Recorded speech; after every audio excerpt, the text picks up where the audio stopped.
కష్టపడి 10,000 అప్పు చేసి అన్నట్టుగా బాధ, చెప్పలేనటువంటి బాధ. అక్కడే లెక్కలు చూస్తుందో కానీ కళ్ళం పన్నీళ్ళు వడబడా కాలిపోతాయి. కారణం ఉండదు. ఏంటమ్మని ఎవరిని అడిగితే ఏమి లేదు.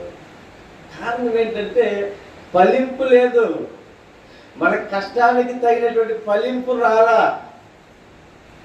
ఇప్పుడు కూడా ఇక్కడ అదే ఉంది. భక్తి మనం చేస్తున్నామని చెప్పుకుంటున్నాం, భక్తికి తగినట్లుగా మనం నడుచుకోవట్లేదు. భక్తికి తగినటువంటి మాటలు మనలో లేవు. ఆశీర్వాదకరమైనటువంటి మాటలు మన నోటప్పుడు రావట్లా. మనం నోరు తెరిస్తే శాపాలు, నోరు తెరిస్తే బూతులు, నోరు తెరిస్తే అబద్ధాలు, నోరు తెరిస్తే మోసపు పూరితమైన మాటలు, నోరు తెరిస్తే పుణ్యం పెట్టే మాటలు, నోరు తెరిస్తే సాడీలు చెప్పుకోవటం, నోరు తెరిస్తే ముసలమ్మ ముచ్చటలు. ఈ వ్యర్థమైనవన్నిటిని నోట్లో పెట్టుకుని నేను పరిశుద్ధుని, నేను యేసు ప్రభుని నమ్ముకున్నాను, నేను ప్రభు బలలో పాల్గొంటున్నాను, ఆయన పరిశుద్ధమైనటువంటి శరీరంలో రక్తంను భుజిస్తున్నానని ఎలాగూ చెప్పగలుగుతున్నావు? మరి ఏ విధంగా భక్తి బలం అని చెప్పుకోగలుగుతాం? అందుకే అంటున్నాడు. ఏమంటున్నాడు చూడండి ఆయన, ఎవడైనా నువ్వు నోటికి కళ్ళెము పెట్టుకొనక తన హృదయమును మోసపుచ్చుకొనొచ్చు, భక్తి గలవాడినని అనుకొని ఎడలా వారి భక్తి వ్యర్థము.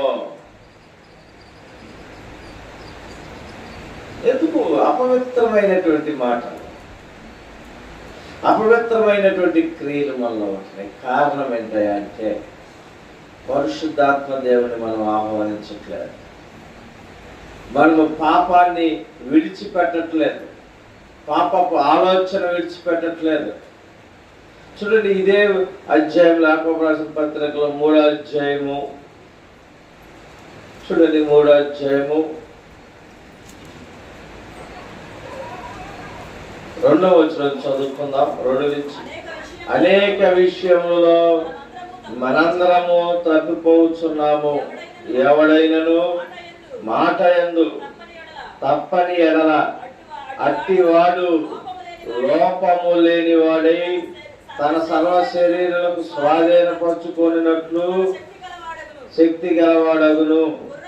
గుర్రములు మనకు లోబడుటకై నోటెకు కళ్ళెము పెట్టి వాటి శరీరం అంతయు తిప్పుదును కదా, వాడను కూడా చూడుడి, అవి ఎంతో గొప్పవై పెనుగానికి కొట్టుకుని పోబడినను వాడ నడుపు వాడి ఉద్దేశము చొప్పున మిక్కిలి